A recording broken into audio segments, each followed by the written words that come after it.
So, today, this video is going to be called This Atheist View of the Value of Life. Or some shortened version of that. Anywho. So, how would I value my life? Now, I don't have an objective standard, obviously, because you can't really quantify it. But in my feelings, I feel like my value is worth an infinite amount. Like, fuck everything. My life, in my feels, is worth everything. And I'm pretty sure most people feel the same way, to some degree or another. And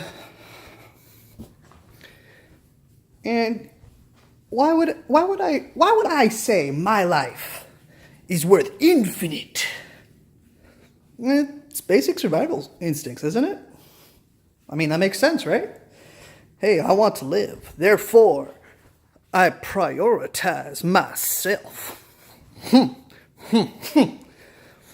Well, obviously there's no objective standard to measure life because I'm one of them nihilists.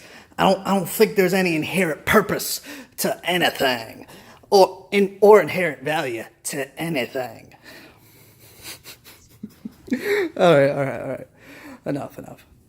But yeah,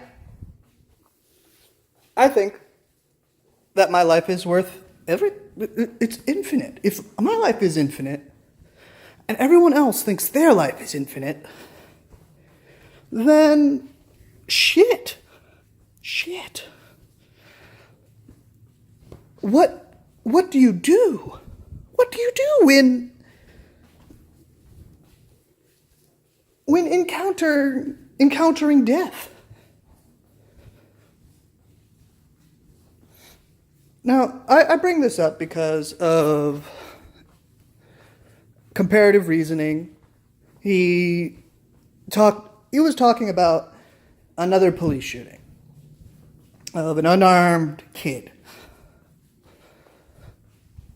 And he can't think of anything other than a life for a life. And on paper, I think that's fine. But if a life is worth infinite,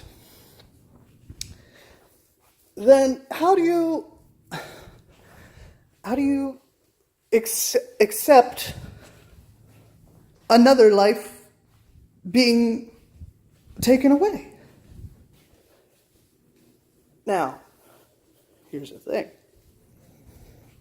I think it's infinite. That's fine. Whatever. But is it the cruelest possible thing you can do? Because here's something. In the many different religions, there's an afterlife. There's something after. So they don't see it as the penultimate value. They don't see life as a penultimate value, and that kind of feels pretty shitty to me.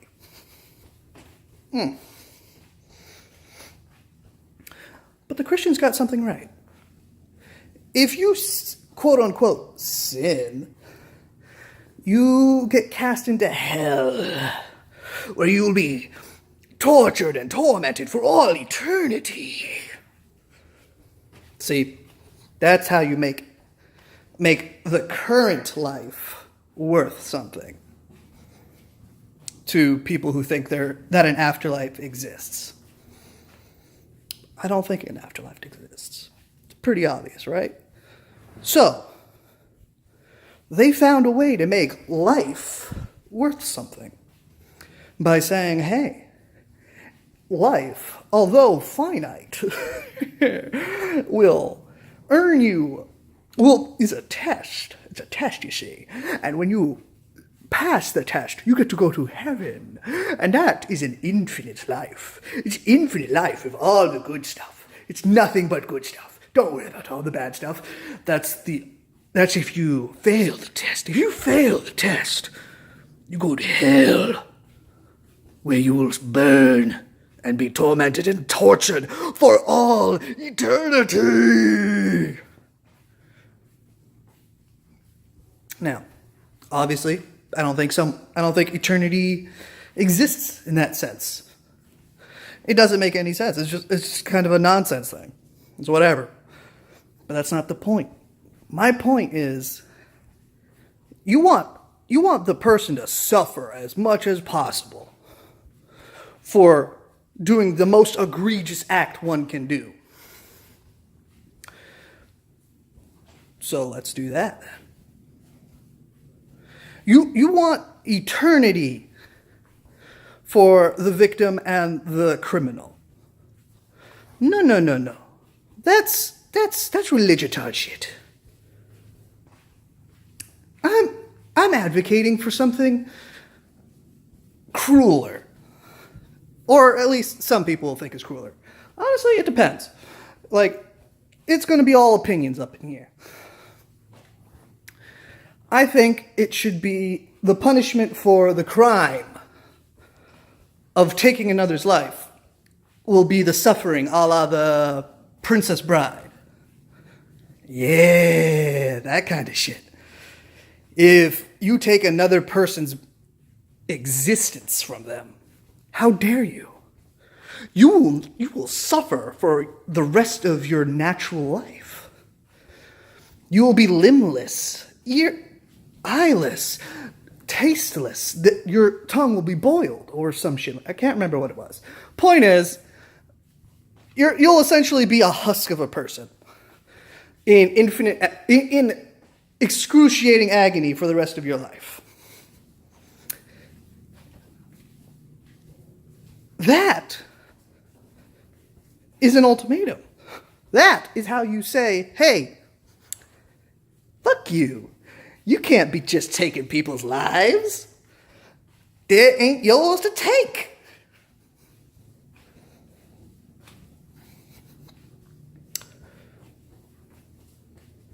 See, that's how I get fucked up. You're like, oh no, let's get an eye for an eye. No. An eye for everything. Obviously you replace the word I with life, but yeah. Because I value my life above everything. If I don't have a life, I can't enjoy life. If I can't enjoy life, then fuck everything. There's no reason. There's no logic behind enjoying life. There's no logic behind hating life. There's just life.